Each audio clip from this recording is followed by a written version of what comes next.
Now that we've kind of gotten a gist of what a diminished chord is, I want to actually tell you more in depth how it feeds, was the word one of my teachers used to say, how it feeds other chords. So a diminished chord basically has 4 chords. One chord will have 4 chords that it feeds. So it's kind of like maths. It's weird. So let's go back to this diminished chord that we have here. So this diminished chord will feed 4 chords, okay? Let's first talk about minor chords. This is a funny thing to explain, actually. I don't know if you can see, but it's pretty weird. Let's take this diminished, okay? Let's call this belongs to A minor. Let's say this belongs to C minor. Let's say this belongs to E flat minor. And let's say this belongs to F sharp minor, okay?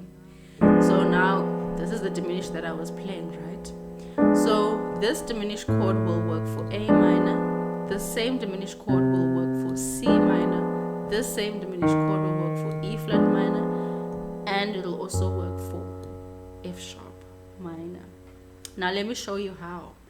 So we're going to work with what we call closed position chords. And basically what a closed position chord is when all your chord tones fit into 1 octave, basically. So here's A minor 7, okay? A minor 7. I can also play A minor 7 like this. I'm just inverting it, so I keep taking my bass note and I'll put it on top. Now I take the 3rd and I put it on top. And I'll take the 5th and I put it on top. And I'll put the A now on top. This is back to where I was. Okay. Now if you notice, this is the scale.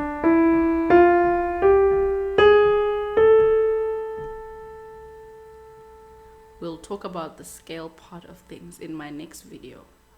I'm not trying to advertise my videos, but I really just need to break this down into different sections. But now taking these chords, okay, I'm going to take these chords here.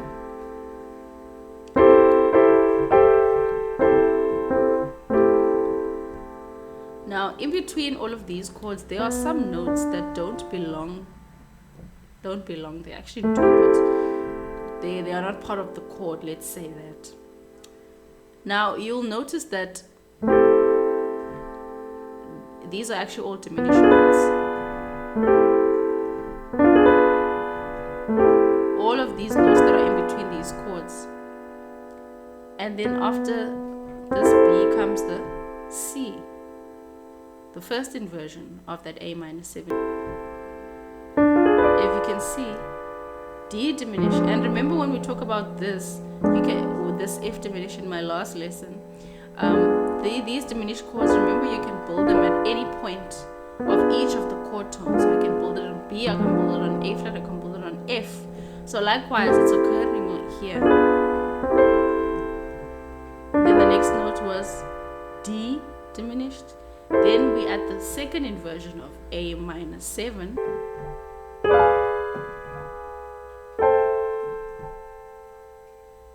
Ain't that just cool?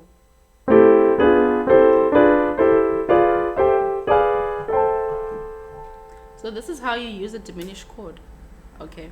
Now you kind of have to learn this in another key as well. You kind of need to learn it in all 12 keys. Okay, but now let's just work on C minor. We've got C minor 7, we've got C the 3rd, which is E flat, the 5 and the flat 7 and the 1 again. Closed position style. Now what's the next chord? Is the diminished note.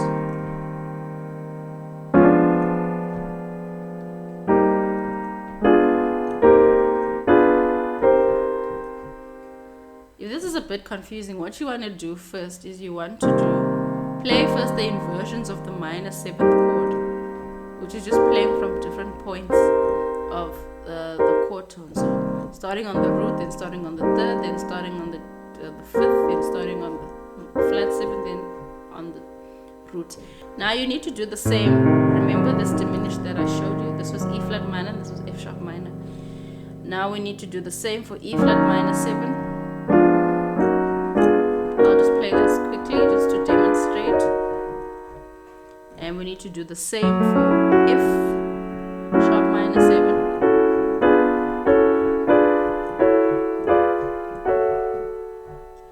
Now these take a while to practice, okay? I spent a long time just doing these so that I can have them under my fingers. So that's basically the idea, okay? Now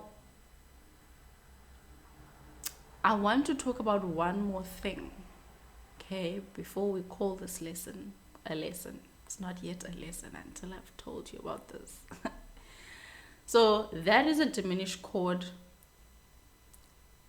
used as voice leading, okay? But now I want to talk about it used as a dominant, as part of a dominant 7th chord as a tension. Let's take this again. Let's take this diminished chord. Now we're working with dominant 7th chords, okay? Let's call this A7, we'll call this C7, call this E flat 7, and we'll call this F sharp 7. Okay, now we're working with dominant chords, so that'll be, and so these are the chord tones of a dominant chord. This is interesting. I know this is pretty strange, especially if you're watching this and you're like a semi-beginner. It can be interesting, but just try to accept it for what it is, and it'll kind of reveal itself to you as time goes along and the more you practice. But anyway, so for dominant chords, the way we use diminished for dominant chords, you have to pick the diminished that has the chord tones of a diminished, because of the dominant chord, okay? So for the dominant chord, we need to pick a diminished that has the 3rd and the 7th of a chord of the dominant chord. So for A7, the 7th and the 3rd is G and D flat, okay? Or A or C sharp, whatever. So now we need to pick a diminished chord that has these, and to me, this would be the diminished chord. Okay.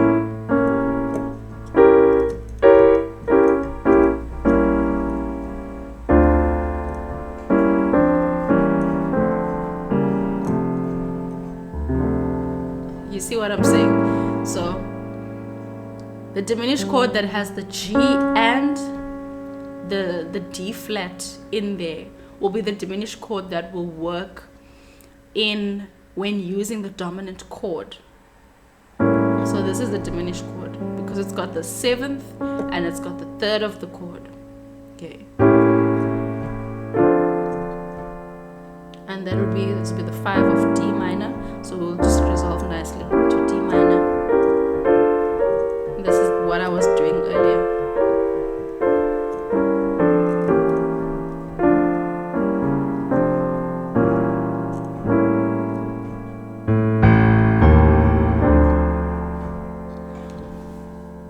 Okay, does that make sense? Now, the funny thing is that same diminished works for C7, works for E flat 7, and works for F sharp 7. Because now if I've got C7, this will be the 7th of C7, this will be the 3rd of C7. Okay? And this resolves to F minor.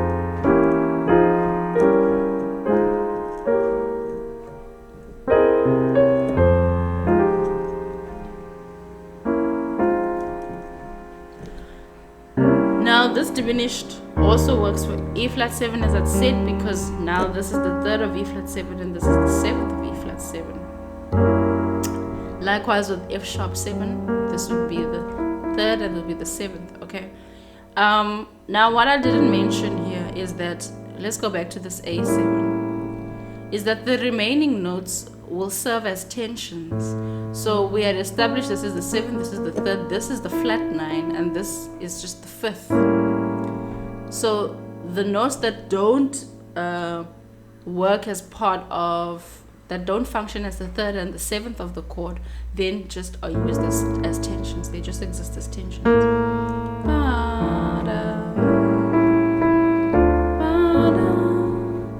You see what I'm saying? Here, this will be the flat 9. This will be the 5th. Here, this is the flat 9. This is the 5th. Here, we've got the flat 9. Where is it?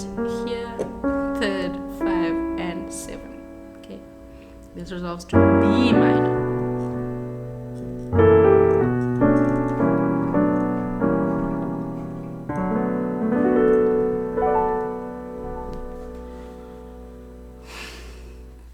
Does that make sense? Let me know in the comments if that makes sense, because if it makes sense, I will be really, really happy. Now, if you check the first part of this diminished lesson, you'll now actually be able to understand why I was doing Beautiful Love the way that I was.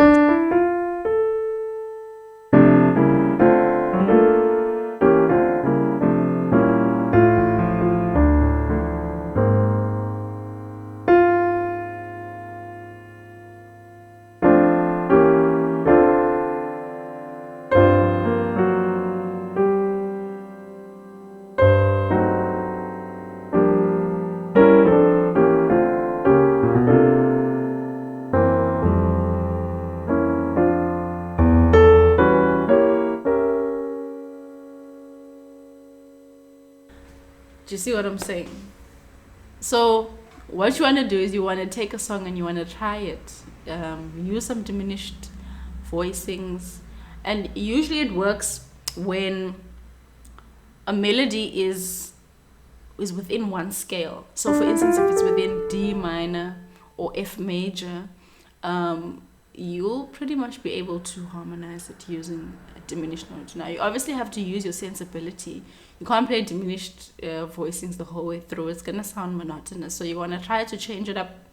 This is just something that can just spice up and tie up your chordal and harmonic movements. Yeah, so I hope you enjoyed this one. Give this one a like if you liked it. Yeah, subscribe to the channel if you haven't. I mean, at this point, why haven't you? Okay, so I'll see you again in the next video. Bye-bye.